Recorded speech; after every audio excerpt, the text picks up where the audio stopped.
प्रतापगढ़ जिले में पैदा हुए, उत्तर प्रदेश में, मध्य प्रदेश में जाकर के मजदूरी करके अपने जीवन यापन के लिए काम करना शुरू किया और मध्य प्रदेश के मुख्यमंत्री बने और वो पशुपालक थे। और इनका नाम गौर क्यों पड़ा? जाति से ये यदुवंशी थे, लेकिन गौर इनके नाम के आगे इसलिए पड़ा कि जब ये पढ़ाई करते थे क्लास में तो बड़े गौर से पढ़ाई करते थे, बड़े ध्यान से पढ़ाई पढ़ते थे। और उस क्लास में 2 बाबूराम यादव थे, तो इसलिए जो पढ़ाने वाले अध्यापक थे उन्होंने दोनों लोगों का डिफिनेशन अलग अलग करने के लिए उन्होंने सोचा कि क्या किया जाए कि दोनों की पहचान अलग जाए। एक को बुलाओ तो दूसरा खड़ा हो जाता है, दूसरा को बुलाओ तो पहला खड़ा हो जाता है।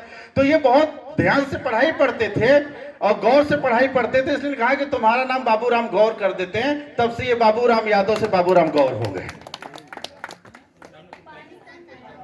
और ऐसे ऐसे महामनुष्यों को निकाल करके भारतीय पशुपालक संघ में राजेश पायलट जी एक निर्विवाद किसान नेता, जीवंत किसान थे। वो जब चलते थे तो किसान लगते थे, बोलते थे तो किसान लगते थे, खाते थे तो किसान लगते थे, अपने पहनावे से भी किसान लगते थे, क्योंकि राजेश पायलट धोती पहनते थे।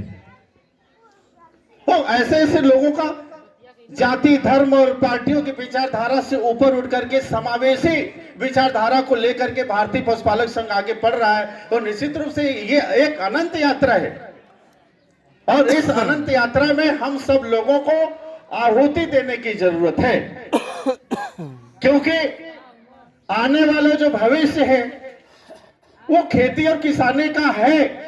पीछे भी था, आगे भी है। इसके महत्व को कम नहीं किया जा सकता। इसका मतलब ये नहीं कि हमें पढ़ाई नहीं करना, नौकरी नहीं करना, सारे क्षेत्रों में जाना है, लेकिन अगर हमें एक संपूर्ण जीवन शैली विकसित करनी है तो खेती किसानी से भी जुड़ के रहने की जरूरत है।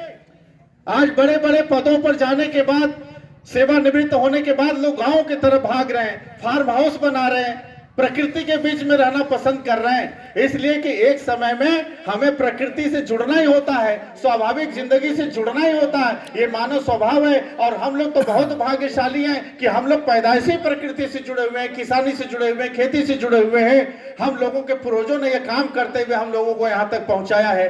तो उनके स्मरण को रखते हुए, उनकी परंपरा को ध्यान में रखते हुए हमें अपने व्यक्तित्व को मेहनत कश बनाना है, हम मेहनती इंसान नजर आए, क्योंकि भारत का विकास मेहनत से होगा, किसानी से होगा, खेती से होगा, पढ़ाई से होगा, कानून से होगा और संवैधानिक पदों में जाकर के देश की रक्षा करने से होगा।